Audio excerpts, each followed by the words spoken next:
અભિનંદન વિનંતી। જય બાળ હનુમાન। આજ રોજ સમૂહ લગ્નનું આયોજન અહીંયા બાળ હનુમાન મંદિર ખાતે આયોજન કરવામાં આવ્યું છે। એમાં અત્યારે ભાગ લીધેલ 6 નવ દંપતીઓને હનુમાન દાદાની કૃપા રહે, જીવનમાં સુખી સમૃદ્ધ રહે એવી શુભકામના। હવે આજ રોજ જે 9 દંપતીઓએ આ સમૂહ લગ્નમાં ભાગ લીધો છે એ તેમના માતા પિતાને ખૂબ ખૂબ અભિનંદન। તેઓ આવા સામાજિક સેવા યજ્ઞમાં ભાગ લીધો છે અને આવા સમાજમાં પ્રગતિમાં આગામી વર્ષોમાં પણ આવી રીતે સમૂહ કાર્યમાં જોડાય એવી શુભકામના। જય કોળી સમાજ। હોસ્પિટલમાં જે સેવા આપી રહ્યા છે ડૉક્ટર પરમાર સાહેબને હું વિનંતી કરીશ કે એવો સંબોધન કરે। ડૉક્ટર પરમાર સાહેબ। તમામ મહેમાનો અને ભાઈઓ, આ સમૂહ લગ્નનું આયોજન રમેશભાઈ ગોયલ દ્વારા કરવામાં આવ્યું છે તે ખૂબ અગત્યની અને ખૂબ સારી વાત છે અને આવું જ આયોજન થાય હંમેશા અને કોળી સમાજ આગળ વધે તે બદલ રમેશભાઈ ગોયલને ખૂબ ખૂબ આભાર। જય કોળી સમાજ। સોલંકી વીરપુર જલારા સ્ટેટ બેંક ઓફ ઇન્ડિયામાંથી આજે જે બાળ હનુમાનની સાનિધ્યમાં જે સમૂહ લગ્નનું આયોજન થયેલું છે એ બદલ રમેશભાઈ ગોહેલને ખૂબ ખૂબ ધન્યવાદ। અને જે વર્ષો વર્ષ કરતા રહે છે અને નવા નવા માણસોને જે આ સમૂહ લગ્નનો લાભ મળે છે, ખરેખર ધન્યવાદને પાત્ર છે। જય કોળી સમાજ। એટલી દીકરીઓને કવર આપે છે, કવર ન હોય તો સોનાની સૂટ આપે। હવે આને એમ મનમાં એમ છે કે નાના દીકરાના લગ્ન થાય તો આપણે આટલી વસ્તુ દેવામાં શું વાંધો? નહીંતર ભાઈ આમ જો કોઈને 100 રૂપિયા દેવા પડે ને તોય તકલીફ થાય છે। હવે આ ભાઈ જે ક્યાં ઠેઠ વીરપુરથી આવે છે, દર વખતે આવે હો ભાઈ, દર વખતે સોનાની સૂટની અટાણે સોનું તો વધારે ભાવ થઈ ગયો, સચ્ચાઈની કિંમત કેટલી છે? હવે એ ન આપે ને તો કવર આપે, કવર। હવે કવર હોય ને કવરની માલિકોને એને રૂપિયા નાખ્યા હોય, એ તો મને ખબર ન હોય, તમને ખબર ન હોય કેટલા રૂપિયા હોય। એટલે આ વસ્તુ છે ને ભાઈ ગુપ્ત દાન કહેવાય, ગુપ્ત દાન। અને સોનાનું દાન કે ચાંદીનું દાન ઘણા માણસો આપે છે। હવે આ વસ્તુ એટલા માટે આપે છે કે આ જે કોળી શક્તિ યુવક મંડળ અમરેલી છે એ આવા લગ્ન જો કરતા હોય તો આવી બેન દીકરીને આપણે દેવામાં કાંઈ વાંધો નહીં। હવે તમે જે આજે અહીંયા સમૂહ લગ્ન માલિકો જે ભાગ લીધો એમાં 9 છે, અમારે 9 એની માલિકો અટાણે 6 છે, બીજા 3 બાકી છે। હવે આ લગ્નની માલિકો તમે આજે સમૂહ લગ્ન 7 ફેરામાં જે સમૂહ લગ્ન માલિકો જે કે ને સમૂહ લગ્ન થઈ ગયા અને સમૂહ લગ્ન 7 ફેરા ફેરી અને આ તો 5 જ છે, આ જાય છે ને તો અમે દીકરી તરીકે રાખજો। હું તો તમને ન્યા સુધી કહું છું દીકરી તરીકે નહીં, આ વરરાજાના મા બાપને હું તમને કહું છું કે મા બાપ જે છે આ દીકરાના એને નહીં, પુત્ર જે છે ને મંદિર તમે આજે અહીંથી લગ્ન કરીને જાઓ છો, તમે મગજમાં વિચાર કરીને મગજમાં ઠાંકી લેજો કે ભાઈ આજે અમે અહીંથી મંદિરમાં લગ્ન કરીએ, કોઈ ઘરની અંદર વાંધો નહીં પડે।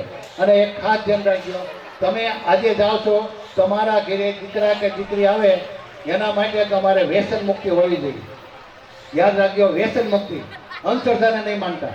વ્યસન મુક્તિમાં બધી વસ્તુ આવી ગઈ, હું નામ નથી આપતો, એટલે વ્યસન મુક્તિ હોવી જોઈએ અને અંધશ્રદ્ધા નહીં માનતા। તો તમારી ઉંમર 50 વર્ષની થશે ને, તમારી ઘરે દીકરા દીકરી જુવાન થશે ને ત્યારે તમારે કોઈ પાસેથી રૂપિયા નહીં લેવા પડે। હમણાં જે વિમલ સાહેબે વાત કરી કે તમે આજે 45 લાખનો ફાયદો કરી દીધો, એમ હું તો તમને ના હોતી કહું છું કે તમારી આગળ 50 વર્ષની ઉંમર થાય તે તમારી પાસે 20 લાખ રૂપિયા હશે, તમારે દીકરી દીકરાનું લગ્ન કરશો ને તો કોઈ પાસેથી લાંબો હાથ નહીં કરવો પડે, કોઈ પાસેથી વ્યાજમાં નહીં લેવા પડે, કોઈથી ઉછીના પૈસા નહીં લેવા પડે। શું કામ? તમે વ્યસન મુક્તિ કરી એટલે, અંધશ્રદ્ધામાંથી બહાર નીકળ્યા એટલે કોઈ દિવસ ને ભાઈ આ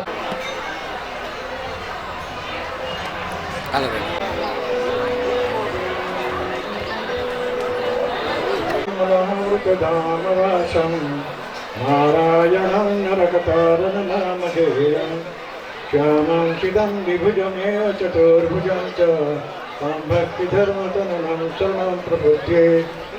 આજે 9 દંપતીઓ સમાજની અંદર પતિ પત્ની તરીકે સરસ મજાના હનુમાનજીના સાનિધ્યમાં ભગવાન એને સુખી રાખે, કાયમ આનંદ એના જમીનમાં રહે એવું પ્રભુ પાસે પ્રાર્થના.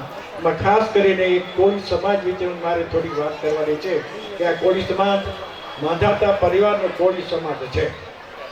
આ માંધાતા કોણ હતા અને આ કોળી સમાજ શું છે એની પાછળ આપણે જરા વિચાર કરો તો કોળી સમાજની જે પરમ પિતા જેને કહી શકાય ને કે રાજા ઋષિ રાજારામ ઋષિ છે.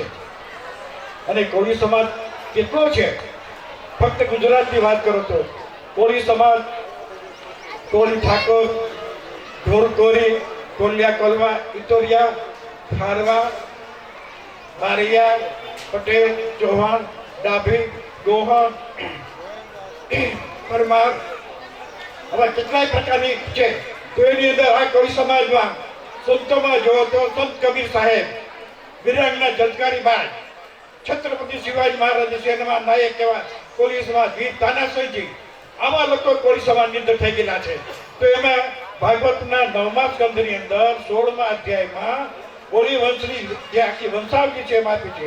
એમાં વૈશિષ્ટ મુનિની ઠીક આવતા નાકમાંથી ઈશ્વાકુલ જન્મ થયો. તો ઈશ્વાકુલની અંદર 100 પુત્ર થયા. એ 100 પુત્ર હવે આ કોળી વંશની અંદર એમાં ખાસ કરીને ભગવાનની નાભીમાંથી બ્રહ્મા, બ્રહ્મામાંથી મરીચ, મરીચમાંથી કશ્યપ, કશ્યપમાંથી શ્રદ્ધા, એમાં મનુ, એવા મનુના 3 પુત્રો નભાગ, નાભાગ, અમરીશ. આવા રાજા વંશોની અંદર કેવા કોળી સમાજ છે એનો જરા વંશ એને પેઢી આ કોળી સમાજના ખ્યાલમાં હોવી જોઈએ. એટલે એક થોડી માહિતી આપને આપી છે. કોળી સમાજની માંધાતા પરિવારના વંશજ છે. અને આવા માંધાતા પરિવાર રાષ્ટ્રની સમાજની અંદર કોળી સમાજની જે નામાવલી છે એ નામાવલી બંને ઉતાય ઘણા અત્યારે કોળીની નાનો હલકમાં ગતાવવામાં આવે છે. પણ એવું નથી. આપણે આ કોળી વંશના છે, આપણા સમાજની અંદર આપણે ઉપર કામ કરી શકીએ અને સર્વ સમાજ સાથે લઈને એક સાથ થઈને કામ કરીએ એવી પરમ કૃપાળુ પરમાત્મા ભગવાન પાસે પ્રાર્થના કરીએ. અને આવા સંતોના અરે ભગવાન હનુમાનજી જે સારા રાષ્ટ્રને સારા સમાજને સારા જે ધર્મને ઉત્તરાખનાર એના આશીર્વાદ નથી આપણે પ્રાપ્ત થઈને સાનિધ્યમાં સંસારમાં પધારો છો. અને ભગવાન એવા તમને અવિશ્વાસ એક સારી સમૃદ્ધિ આપે અને ભગવાન સદબુદ્ધિની સારી જિંદગી પસાર કરો એ પ્રભુ પાસે પ્રાર્થના છે. મારી વાત વિરામ આપું છું. જય જય કોળી સમાજ. એક વખત બે હાથ ઊંચા કરી ન બોલે એને ભગવાનના રામના સંગ. જય જય કોળી સમાજ. જય જય કોળી સમાજ. ધન્યવાદ.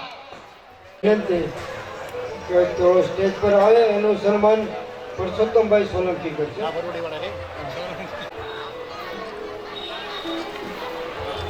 તાળી તો મળો, લોકોને આનંદ રહે કે નહીં અમારી તારીફ કરવી.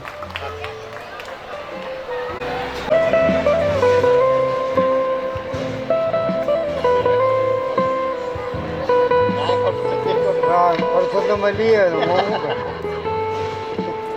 અમારા ટ્રસ્ટી.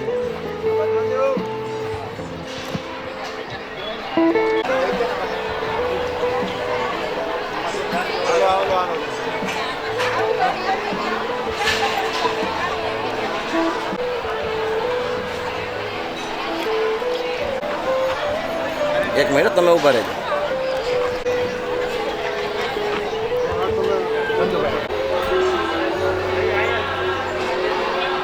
હાલો. નાગ દેવતા મંદિર અને હું વિનંતી કરીશ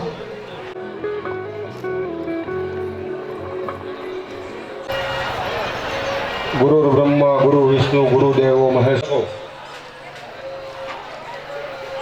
બને તો 2 મિનિટ